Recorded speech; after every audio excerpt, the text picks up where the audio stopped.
What's happening, fight fans? Welcome back to another episode of GTS Combat. And yo, we're looking ahead to what is definitely a highly anticipated fight. It's going down on March 5th at UFC 272. It's between Colby, Chaos Covington and Jorge Masvidal. So let's get into it. We got two former training partners, two former best friends. They used to fucking live together. I believe it was Colby sleeping on Masvidal's couch. What I like to call a sofa here in the UK. But we're sticking to the US lingo. So yeah, Colby used to sleep on Masvidal's couch when he was on the come up. And Masvidal already had a bit of UFC recognition. You know, he was already in there. Colby was like a bit of a training partner, trying to find his feet, trying to find his groove, trying to find his little kind of niche and build himself up in the UFC. So, yeah. And then when I think, what was it? Colby likes to say, when he beat Damian Maia and he had that big ass call out to the whole of Brazil, and he got a bit of clout, I suppose. Got a bit of a name value within the UFC and within the welterweight division. He said that Masvidal kind of changed on him, kind of started to switch it up, making comments in the media about him, and that's what started the beef. Apparently, that's what started all this tension. That's what started the back and forth, and it has really seriously escalated. I will have to say, you know, Colby's talking about Masvidal's ex-wife or his current wife and how he's a bad father to his children, how he dismisses his children, how he doesn't give them any money, how he doesn't be a part of their life. I don't know whether any of this is even true, but this is what Colby's saying, and if it isn't true, I'm sure that'll piss Masvidal off even more so, and if it is true, I'm sure he doesn't want Colby making the whole world and put it in the media and make everyone aware of this. So he's really going to be pissed either way. So yeah, and it's been a couple of years now. This fight's been brewing. And we're finally going to see it. I will be honest. How do we see this one playing out? I'm with Usman on this because, you know, Usman has fought the pair of them. Colby having a loss to Usman, beating Tyron Woodley, and then another loss to Usman. Jorge Masvidal, with that short notice fight that he took, lost to Usman, then straight again, got the rematch and lost to Usman. You know, it's not great. First fight being decision, second fight getting his fucking ass knocked the fuck out, and then Colby, you know, close fight, 2-2 going into the fifth. Apparently he had a broken jaw, gets stopped in the fifth. He claims it was a bit early. He could have potentially carried on. The fight was nearly over, but he was covering up, just taking strikes. And, you know, Mark Goddard has got to do his job. If you're not moving, you're not looking to kind of get out of there. You're not... Okay, he was defending himself, but he wasn't really trying to progress and get out of that situation. So Mark Goddard's got to save him from himself, hasn't he? So, yeah. And then going into the second fight, it is what it is. He lost by a decision. So, yeah. And even Usman says he believes he gives Colby that respect. He believes he's the second best welterweight fighter in the division, in the organisation, in the world. Obviously himself being at the top, Kamaru Usman.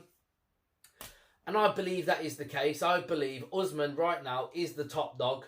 Colby being like his second tier version, you know, just below Usman. He's ahead of the pack, but he's not quite good enough to beat Usman. It's a sticky situation for old Colby. You know, he's kind of got to be the unofficial interim champion, just kind of gatekeeper for the title shot almost, is what I believe, you know. And we've seen the videos, we've seen the potential, well, the training videos between the two of them. We've seen Colby ragdolling Masvidal around the living room. Now, I get it, it's only a snippet. It's not going to be every minute that they've trained together. I'm sure Masvidal's potentially had the better of Colby in certain moments, in certain aspects. But Colby's just going to do what he does, in my opinion. He's not going to deviate from it. He's not going to have a standing war like he did with Usman, because they're both wrestlers, him and Usman.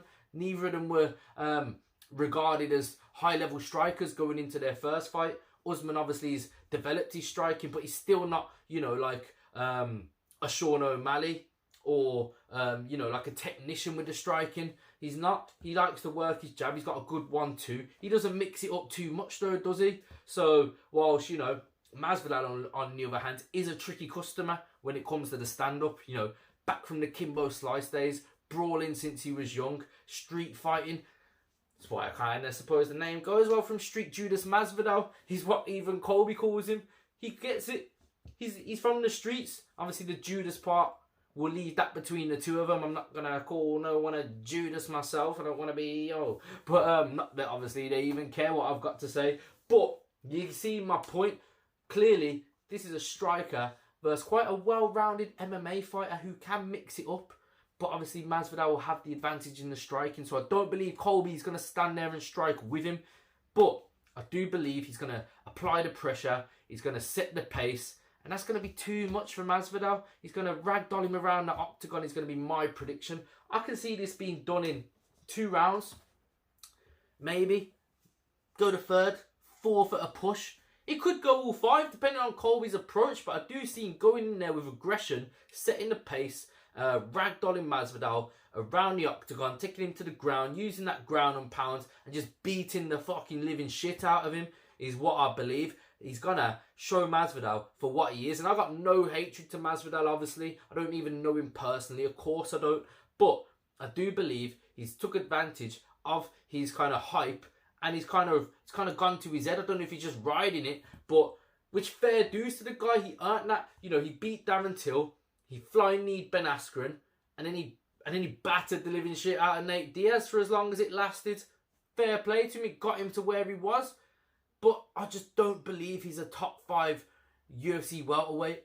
I just don't. And he's been avoiding certain fights, in my opinion, since he got to that position. Because he knows that if I fight so-and-so, I'm going to drop. He's waiting for them big, high-level fights to cash in on the paydays. He knows probably that he might even lose this fight. But he knows it's a big fucking payday for him.